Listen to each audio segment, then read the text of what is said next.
Magandang buhay po sa inyo mga kahabi. Nandito ulit si Kuya Lito. So, marami kasi nag-request sa atin ng ating water change pipe. So, ito po. Kaya, gumawa ako ng mga 10 piraso. Ayan. Ngayon, tetestingin natin kasi in-improve ko yung ilalim nito. Ito po. Itong ilalim po natin na to, tinatanggal to bago pinapasok yung hose dito. In-improve ko to, dati kasi dito ang nilalagay ko lang solvent. Ngayon ang ginawa natin, epoxy na. So ALB para mas matibay. Ngayon, dito, ito po, ang pagkakabit po nito, papasok nyo lang tong ring dito, tapos sa kanyo po ipapasok ito. Ayan, ito po. Yan, yung hose natin. So, pang medya po ito. Yan. Pag naipasok nyo po, yan, sa kanyo ngayon isasarado. Yan. Ito kasi tinetesting natin ngayon kung may leak. Saka ko ngayon po, ipasasarado, bubuksan ko yung gripo. So, dito, pag may leak po kasi to, dito pa lang makikita nyo tatagas na tubig dito. Yan. So since hindi tumatagas ang tubig, sabihin okay. Yun. Yung tubig po yan. So, basta pinatay niyo po. Ito. So ito yung kalimitan ginagamit natin ngayon sa ating mga aquarium. Pag nagdadagdag tayo ng tubig, ilalagay nyo lang po ito, then bubuksan nyo. So, ngayon, ang ginagawa ko po ay tinetesting ko isa-isa. Kaya bago natin i-release dun sa mga nag-request sa akin ito, tinetesting natin. So gumawa tayo ng 10 piraso.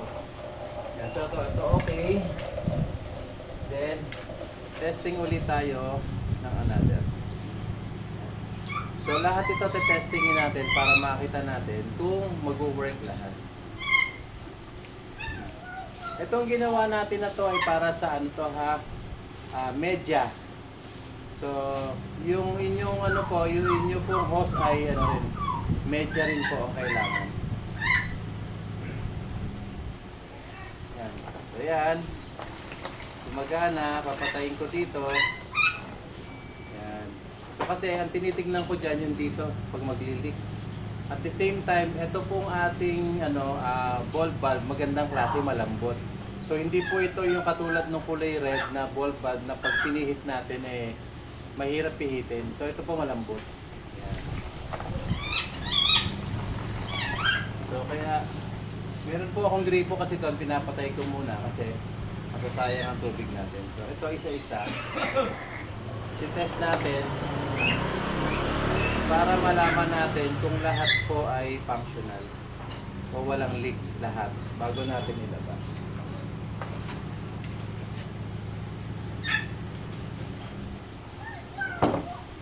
So pasok nyo lang to, then yung inyong hose sa dulo.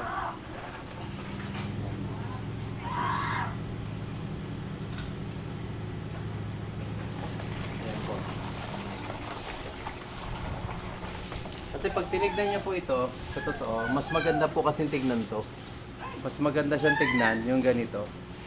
Ayan, katulad yan, nakalock po ito. Mas ano siya, mas malinis tignan. Kumpara doon sa ginagawa ng iba na merong clip. Yan, ito po. Pag binuksan natin to, tatapon ng tubig. Yan. Yan. Like sabihin, itong mga to, okay, walang problema. Maayos yung pagkakasil natin. So, epoxy na ginamit natin. Kaya magandang klase. Yan po.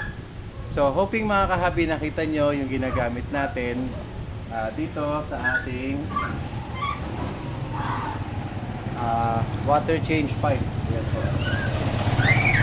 Salamat po at magandang buhay po sa inyo lahat.